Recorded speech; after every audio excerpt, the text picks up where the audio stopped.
Hello and welcome back to another Omniheroes video. In this video we're just going to go through chapters 77 and 78 of the new story missions, or at least try to. But before we do, I'm just going to go ahead and claim all of these. Oh, it feels nice, and I've still got loads more to go. I love new story missions. I really do. I think it adds a lot of, not challenge, but it adds a lot more resources into the resource pool. So let's go ahead and jump straight in. Quick battle, and let's start. So hopefully we shouldn't see too many issues moving forward. I think that if we do, we can just go ahead and jump in and stop where we need to. So yeah, with the new addition of these story missions, I really do hope that they continue on with this, maybe on a monthly basis, something like that. Just keep adding in new story missions every so often, up to 30. Yeah, able to clear 30, no problem. And with the Palace of Penrose missions, I think that they'll be around for quite some time. Adding an additional 4,000 Palace of Penrose missions will keep people occupied for quite some time, I think. Just the Lost City stages now, which may take a little bit more time. And stop. So it may take a little bit more time to get those Lost City missions in. That is, for me, that's really interesting content, because it's not only, sure, you can get to the very end of the Lost City missions, but can you get 3 stars for each stage? That's the real challenge there. So a little bit of damage taken here, but fortunately we've got our 3 ethereal relics and our 5 ethereals, which will allow us to absorb a lot of the damage that they would normally put in. Fortunately, able to silence Sal here, and able to silence Minotaur, the 2 main damage dealers on the enemy team. So we'll set them back a little bit here. Karnak to do a little bit of damage and give us increased shields, and a double proc from Eudora here to try and take out that back line. Dorabella doing the 1.5% damage effectively, or the 2% damage there as well, and able to almost wipe them all out with our Katrina's big cannon attack.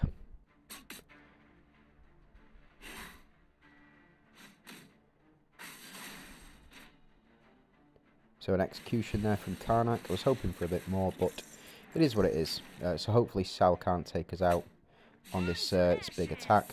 Eudora to do a fair amount of damage, and Dorabella to combo as well, and then finish them off.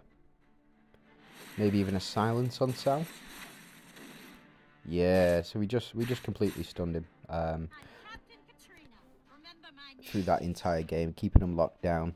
That's the other side to the ethereal team, with their relics and with some exclusive runes like Karnak's, for example. He applies bind to 2 random targets, effectively locking them out of the game.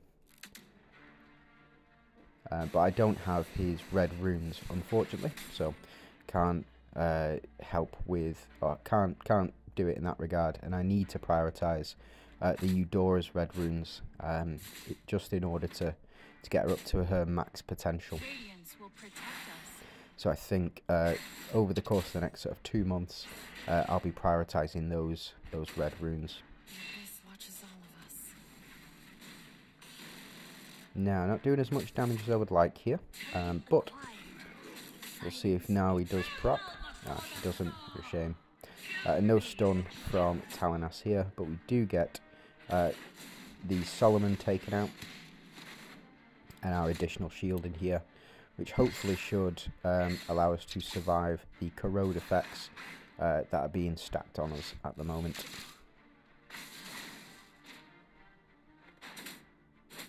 There we go, now it's a proc, and the Phantom synergy to kick in. We do get the additional spear and shield activation as well. So our 2 frontline units gaining a lot of attack, a lot of HP increase, and also a shielding increase as well. And that's it, easy victory. And then this is the final stage, and we'll see how well this one goes. Final stages can occasionally be quite disruptive to the flow of things, but we'll have to see.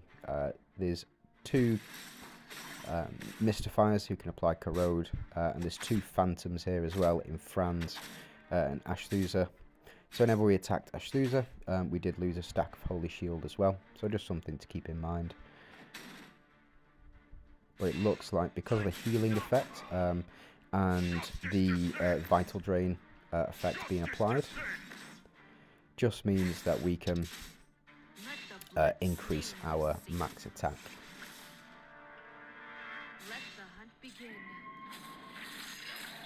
We can finish off the Solomon here. Increase our own attack, stealing that healing. Phantom synergy kicks in, bringing Solomon back.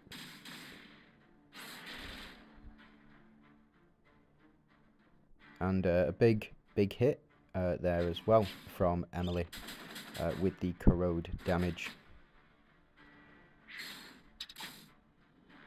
So debuffs have been removed from Emily thanks to Ashthusa, but Knight's Edge kicking in here, giving us an additional leech increase. And the stun on Ashthusa there from our Catherine. The healing effect really coming into play with the Mystifier's team here. But fortunately, able to wipe them out. So that was stage 7760. We'll jump straight into the next chapter. So this is Nightmare 22, Wasteland Tower. And overall, it is stage 79, I believe. Sorry, 78-1. So let's jump into it and see how far we can get in this one. Again, if we do encounter any issues whatsoever, we should be good to change around the teams slightly, depending on what we come up against. So it is just a matter of patience at the moment. As you can see, our orbs have gone back up to 1050. They were originally on 1050 when we were doing stages 57, 58. But then dropped back down to 800, and now all the way back up. So good to see that we're getting the full orbs as well, the experience orbs, the blue ones, so that when we do reach that level 100, it's not going to be as much of a grind to get our characters up to level 100 as well. So closing in on the final missions here. There we go. Right, and then we'll jump into this. So we've got, I don't think this will be too much of a problem. This shouldn't be too much of a problem, and again the exact same setup. So we'll just have to see how this goes.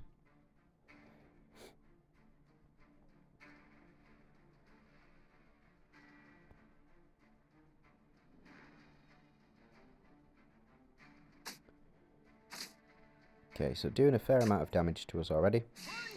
But we do have Merlin as the boss. We get the proc from Eudora, which is huge. We are losing physical defense and magic defense, but able to silence the Talanas, which I think will be massive if she does survive. But we'll just have to see. No, so silence has been made redundant by permanently silencing Talanas here. So, a tanky Athena at the back, and no double proc, unfortunately, from Eudora. I think that would have been quite a substantial amount of damage. So we do get the attack increase here for our Portia, and then Katrina to nearly finish things off. Just the two tankier units, so the Sylvium and the Athena War Queen here. Athena's always just been a very exceptionally tanky unit for me, but Karnak able to execute past that proper defense there as well. So we'll see, there's 2 enchanters, there's 4 Avengers and 1 Monarch synergy here. I don't expect too much resistance from this the enemy team in particular, just because of the team that we're running. So we do have the 2 strikers in Seraphina and Nawi, and we would have a 3rd striker in there if my Gloria was up to 8 stars, and that will be next on the list. Unfortunately, removal of all buffs here, and we do get the attack from Minotaur, so not able to stun him. But we'll see how much damage we're actually doing, and potentially if we can proc with Nawi. No, so we were able to survive Sal's attack. It's one thing that I was worried about, to be honest, is the amount of damage that Sal would do. But fortunately, because of the HP buffs that we do have, so if we have a look here, each unit has 15 stacks of health increase. So even a fully powered up Seraphina can't heal us all the way back up to full because our health is so high. But fortunately we do get the spear, and then we get the shield kicking in, and we've just got 2 more rounds and we can repeat the whole process again. Able to proc with Nawi here and finish off Minotaur. Persephone comes back and we're able to finish things out by turn 3. So nothing too stressful for us. So the setup, it's the exact same team that we're going against, but the setup this time would be the 3 Monarchs, would be 4 if Astrid were at 3 stars, but unfortunately not. And then you've got the Catherine here, who will provide the attack increase in that supporting role as well. Not able to finish off Sal, but we may be able to with this time, depends on how much health is healed by the Lachesis here. So we increase our attack, and then we'll get a double shield trigger here as well. And we did manage to taunt the Sal, which is massive, because if he had swung, I suspect that we would have been taken out. Able to take out the Lachesis here, almost for good, I suspect. Able to take out the Arcdina, so no final attack there. And then hopefully we'll be able to take Sal out before the next round. I think if we are not able to lose, or if we're going to lose, I think the key would be to move Talos to where Dullahan is. So put Talos in that slot 1, so that his secondary attack can stun Sal, so that we just keep him stun locked for as long as possible. It's not doing big damage in this round just because we're doing the basic attacks, but we do increase our damage output with the Death Scythe as well. Fortunately, Sal loses all of his buffs, so as you can see he's just on the 2, going up to 6 now, but hopefully we'll be able to take them out with Sandra before Sal gets the chance to attack.